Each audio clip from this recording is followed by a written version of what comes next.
Hello everyone, good evening, and welcome to our first episode. It is our inaugural episode of Good Chats, and huge thanks to both our studio audience tonight and to those of you viewing at home, and of course to CTV North Suburbs. This show is the ideation and the creation of the incredibly intelligent, driven, passionate, kind, and caring individual sitting next to me, whom you'll meet in just a second. And it's the outshoot of her nonprofit called Growing Out of Darkness, Good, and is formulated around her. She's also a recent author. The book that she put together is called Growing Through Grief. And Jenny Landon is a tireless advocate for greater awareness of suicide prevention. Her entire goal around her foundation and her book as well is twofold. It is growing through suicide to, one, heal, and two, instill hope. And those are going to be the topics that we are going to be focusing on throughout our episode tonight and future episodes. It is such a pleasure to have our in-studio audience, and a little bit quickly about how Jenny and I were able to meet, which I think is such a great story. It occurred just a couple of weeks ago, and I also am fortunate enough to get to host the Twin Cities Film Fest, which is a local film festival. We are in earnest in the fall. We have our Insider series that screens content throughout the remainder of the year. A couple weeks ago, we screened a documentary by a filmmaker named James Curry, who is a Minneapolis native. His documentary focuses on his loss of his brother Brian to suicide. I was able to interview him, and the film screened. Jenny reached out to me having seen our interview, and she's since met James and also seen his documentary. He's with us tonight, and we can't thank him enough for bringing this partnership together. It's such a nice introduction. I couldn't be more honored and privileged to be able to introduce the reason for our show, Good Chats, Jenny Landon. Jenny? Thank you. Thanks, Doug. I am so excited to be here tonight to have this opportunity. I just want to thank, again, our audience and CTV for allowing us to have this conversation. And, you know, I really don't think of myself as a pushy person. But on this particular subject matter, I became a little pushy with CTV after they had offered to support me and the work that I do with Growing Out of Darkness. And I let them know that if they really wanted to support me, that this needed to be a conversation we were having every week and not just during the months when people are openly talking about suicide prevention and mental health awareness. And the reason that I am really wanting to talk to everyone tonight is because I think that each one of us knows what it feels like to experience heartache and also to feel this desire to feel better, and the internal struggle of wondering if that's possible. And I know for myself that I've experienced that heartache, and in all honesty, part of the reason I'm so driven to share this message is because I wasted too many years of my life thinking that due to past traumas in my life, and that kind of set the tone for me growing up in a mindset of feeling unworthy, unwanted, unloved, that was going to be who I was for the rest of my life. And I'm here to tell people that healing is possible, and that we can actually move forward in a really healthy way. I think that is such a great foundation for your approach, of course, to addressing this issue. And we were just talking off camera this evening about how this extends to greater mental health in general as well. Your focus on healing is a huge part of the drive that you have instilled in yourself, and now you want to spread that word, spread that message to others as well. It's the reason for your book. It's the reason for your nonprofit as well. And a few specifics on what we wanted to cover tonight, and these are drawn specifically from your book, Jenny. You wanted to be able to pull out sections that are worthy of discussion. And I wanted to kind of kick off and lead you into one of the first aspects that you were wanting to discuss tonight, which those are some of the overview aspects in healing. Right. So for me, I feel like there's 4 key elements to healing. And the first one being open-minded, right? And open-minded in being open to different forms of healing. For me, a lot of my healing has actually come from holistic modalities. And a lot of people aren't aware that that's even an option. So after my dad died, I actually began having panic attacks. And it was a classmate of mine who reached out to me and said, hey, have you ever heard of acupuncture? And at first I really wasn't sure what I thought of that. I really didn't know if that's a way that I wanted to go. But I decided it was worth a try, you know. And another piece of openness is really that being open-minded to where other people are coming from. And just because we see it a certain way doesn't mean that that was their intention behind it, which would lead me to my second big piece on healing, which is forgiveness. And, you know, when we have that open mind of being able to experience healing, and then also recognize that people we're all individuals, we're all just trying to make it in this world, it allows us to go to a place to actually forgive another person. And you know, one of the big things for me when it came to forgiveness was learning how, right? And it was just this really hard time for me because it wasn't my dad. I know that when a lot of people lose a loved one to suicide, anger comes up, and it's this idea that you have to forgive the person who died. And for me, that was never the issue because I was never angry at my dad. I was upset with myself. I was upset with his medical team. But I had to learn to forgive myself, and I didn't know how to do that. And I actually had books that were recommended to me on forgiveness. And what I found was after I would read these books, and if you're an author of one of these books, like, no offense, but I kind of wanted to punch them afterward. You know, I mean, it was just like that did not help me at all. And you basically gave me nothing but told me to come to your seminar. No, thank you, you know. And really, I think the way that I learned forgiveness was after having children. And that situations would happen and I would catch myself from saying, oh, that's okay, right? And I would teach my children to say, I forgive you. And so I don't know if you've ever been in a situation where someone even, like, it's a complete accident, right? But they slam your foot. And you, like, everything in you is ready to boil over. And to have that ability to just simply say, I forgive you, is really powerful. And I remember for my daughters, when they became old enough to go to school, that it was, they would come home and say, Mom, this happened. And I upset this other friend. And when I said, I'm sorry, they didn't say, I forgive you. And, you know, and my kids were devastated over that. And I would just say, well, not everyone learns to say that, you know, but I think it's a key piece to our healing is being able to forgive people around us. And forgiving doesn't mean that we forgive and forget. I don't believe in that at all. I think forgiving is that we forgive and we move forward. We learn from that. And it also isn't this idea that they're right and we're wrong, right? It's letting go of hurt and allowing ourselves to be in a healthy, positive place. And really, sometimes it means that we love someone from a distance, right? And we can, as we forgive them.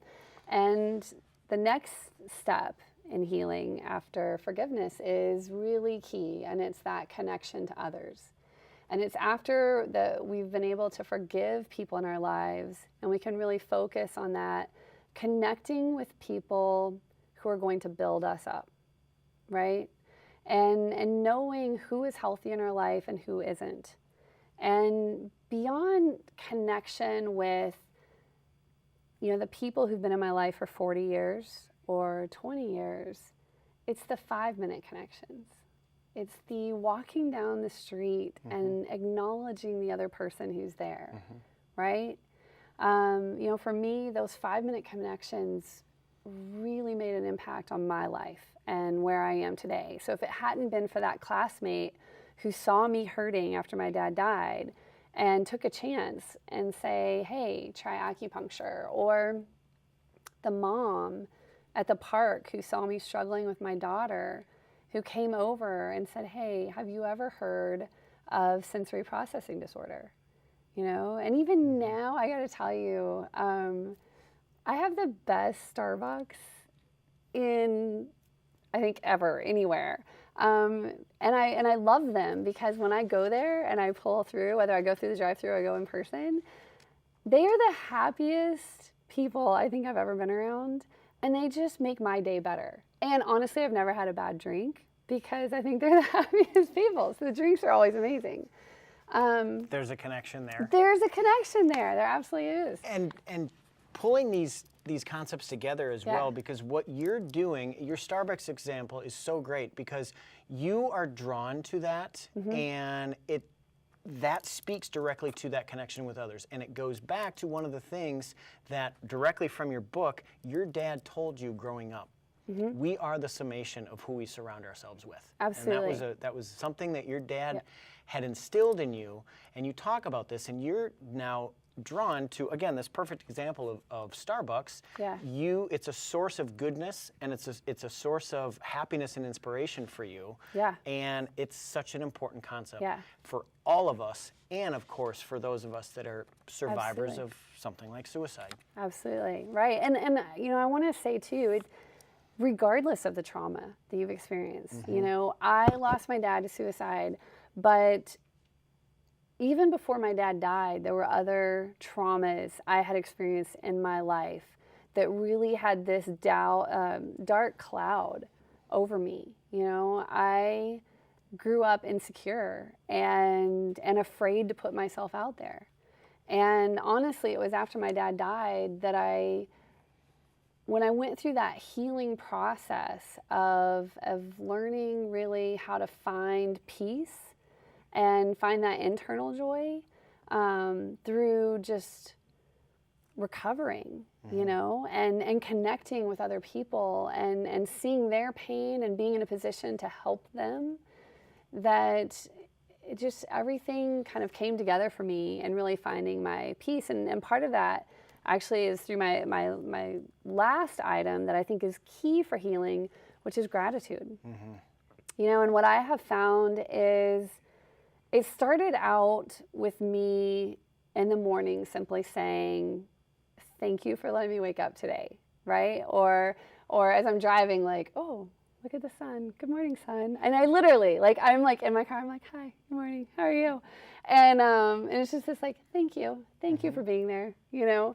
And then it was like, as the day would go on, there were more and more things that I would find in the day that just made me happy, that I would literally say thank you. But then I started realizing I needed to truly say it out loud. So it's showing gratitude to the people in my life. And whether it's that I am literally in the middle of giving a presentation and talking to a group of people, and during the Q&A, a gentleman, you know, starts asking me questions. And honestly, before I can continue, I literally lean over and go, and by the way, you have gorgeous eyes. I mean, seriously, absolutely beautiful, right?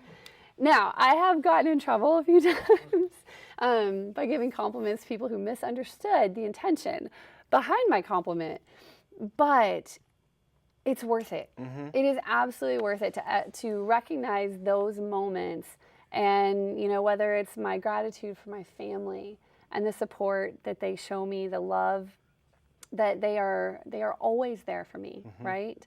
And honestly, one of the things I am most grateful for, and you may or may not appreciate this, I love Minnesota winter. I love it. And it's because it's about a mindset for me. When my kids... Isn't everything. It is. But on. I think this was probably one of the things that truly taught me mindset, was that, and it didn't occur to me in the moment that I was doing this. This occurred to me many years later. But when my oldest daughter, who's now 15, when she was in preschool, and it was her last year of preschool, we had a whole stretch where, I think it was like 17 days straight where it didn't go above zero, and they never canceled school. So I'm a girl who grew up in Texas. It was cold, right? And so every morning we would we'd get up, And this is a child who wore sundresses every day, no matter what the weather was. And, you know, we'd get all of our gear on. And as we were driving every single day, I would say, girls, they don't close school here in Minnesota because it's cold. And you have to be tough to live in Minnesota. And we live in Minnesota, so we're tough. And we can do this. And I think I said it mostly for me, even though I was making it about them. But what I found was when we moved away and we were gone for 6 years, we were moving back and it was February. And I flew up here to look at schools and to look at houses and just figure out what our new life was going to be coming back here. And I stepped into the jetway and it was -7 degrees and I didn't have my coat on and I was in heaven. Like, it was glorious. And I could just see my breath, escape me. And it just, like, I feel so alive in those moments. Mindset. It's mindset. I said all those other descriptive adjectives on the front end of our show to describe you. You're also crazy. Yes. But mindset. Yeah. Another important aspect that you wanted to touch on that you do mention in your book as well, and this harkens back to your story, your journey with being a survivor of losing your dad to suicide, is, and this falls in line with that mindset as well, is that sometimes in our healing journey, we need to, and it's okay to fake it until we're happy. Yeah. Comment on that if you would. Again, this was not something I went into intentionally. I cannot give myself that much credit, right? I mean, I was a mom and I was struggling to be a good mom, right?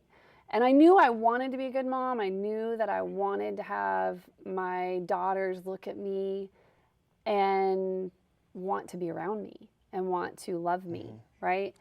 And what ended up happening was November actually is usually a really difficult month for me, or it was. I should say it's not anymore. But after my dad died, I went through this process of realizing that while he died on June 2nd of 1999, the man who I knew, the man who I truly loved, died back in November.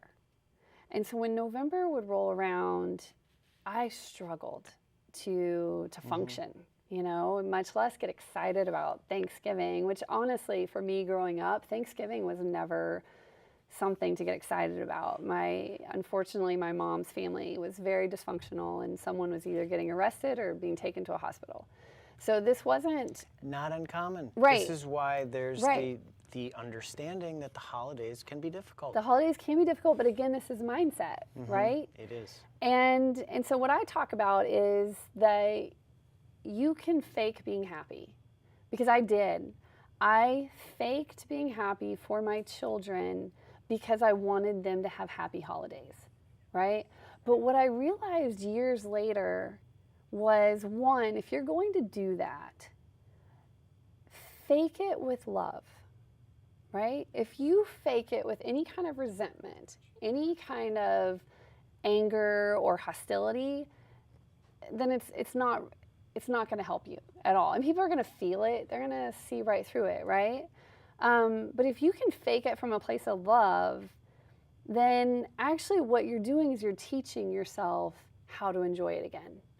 And I also look back to when I met my husband, and I was kind of a dark person back then. I was still recovering from growing up in a difficult space.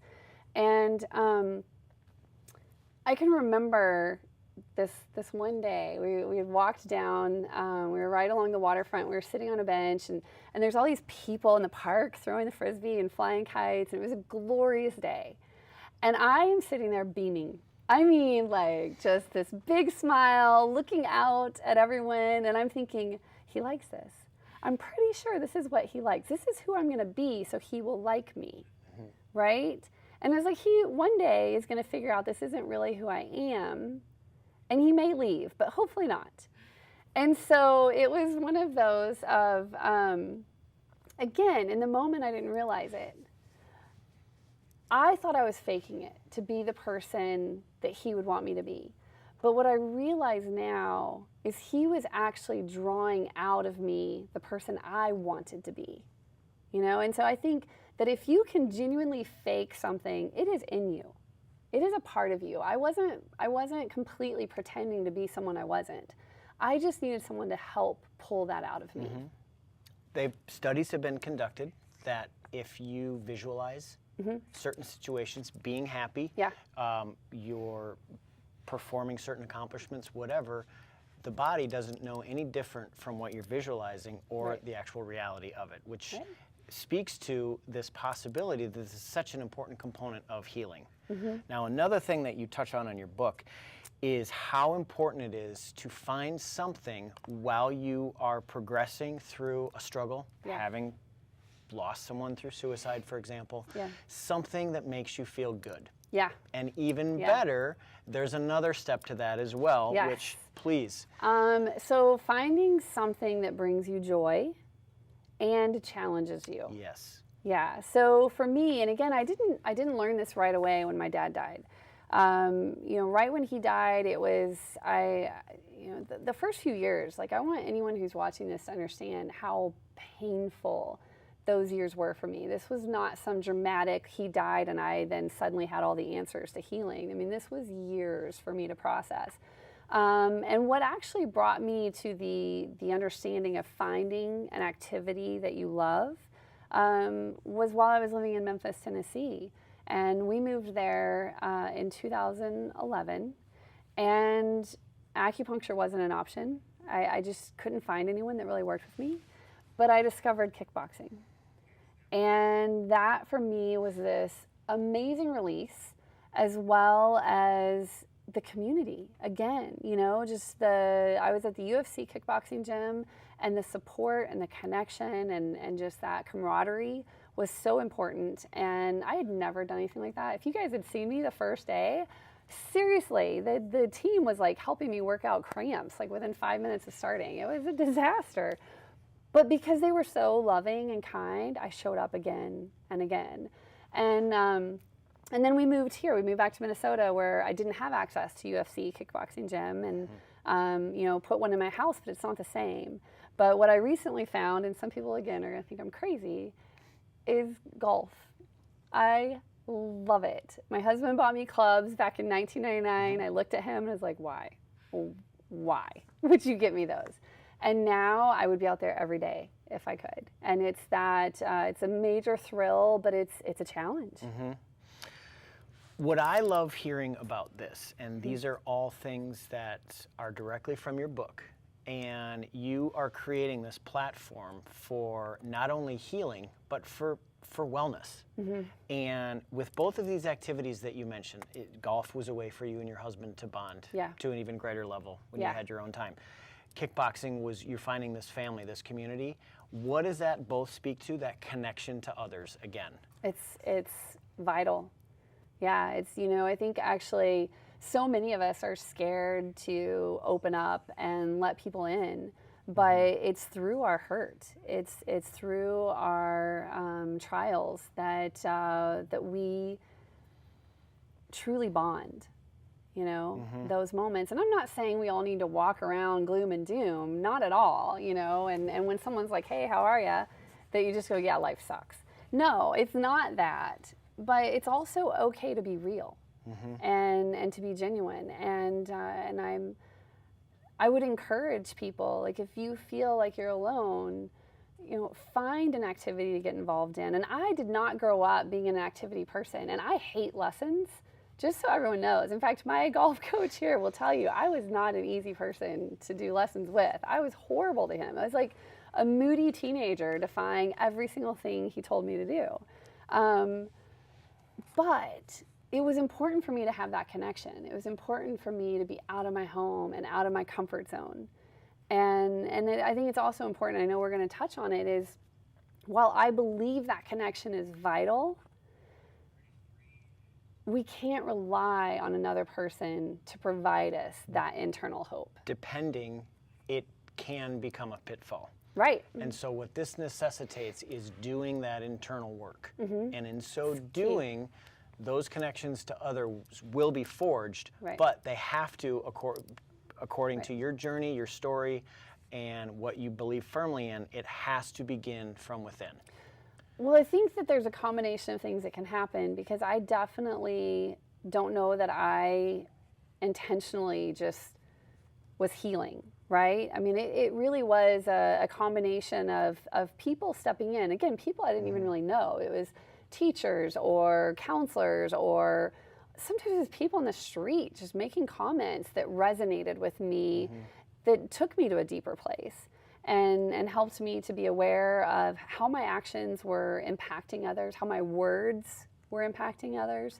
And but what I found, and honestly, even this is probably within the last 2 years, of really knowing and owning my own sense of joy and peace that's within me, is that the more I'm in tune with that, the more I'm in tune with my gratitude and I'm sharing that with others, the more I'm attracting it into my life, and they feed that in me, which just makes it grow even more. But I can't rely on them to be my source of joy. Gratitude, Yes. connection with others, Yes. finding that thing that both makes you happy and is challenging. Yes. Because otherwise you'd get bored with it, right? Talk to us about, I mean, Yeah. it's such truth. And what I so love both about your book and getting to hear you discuss the subject now, Yeah. and your platform for healing, is the transparency with which you share so much of yourself. You're such an open individual.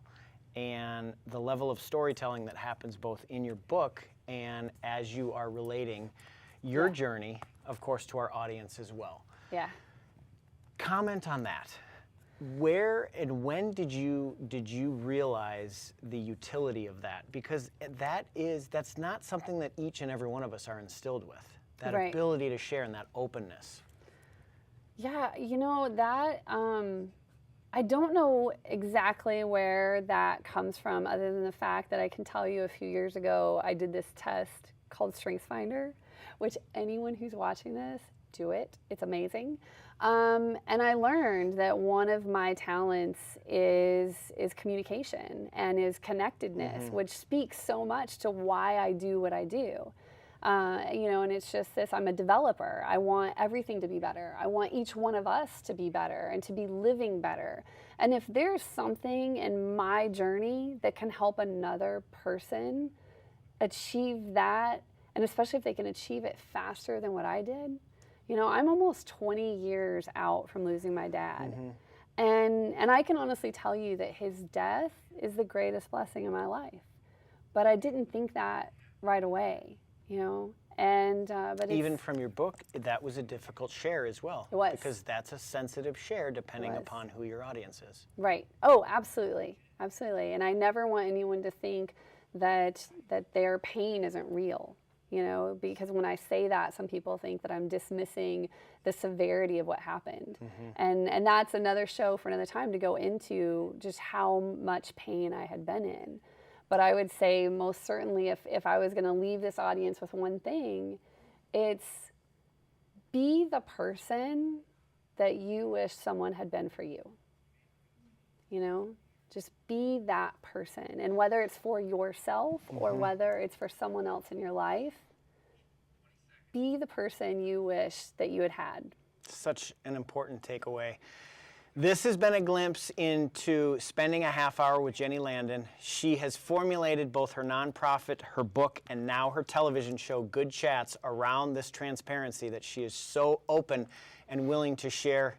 We thank you so much for joining us. It has been a pleasure being able to bring Jenny and the content in both her book, her story, and with her nonprofit to you. We look forward to seeing you again on another episode of Good Chats.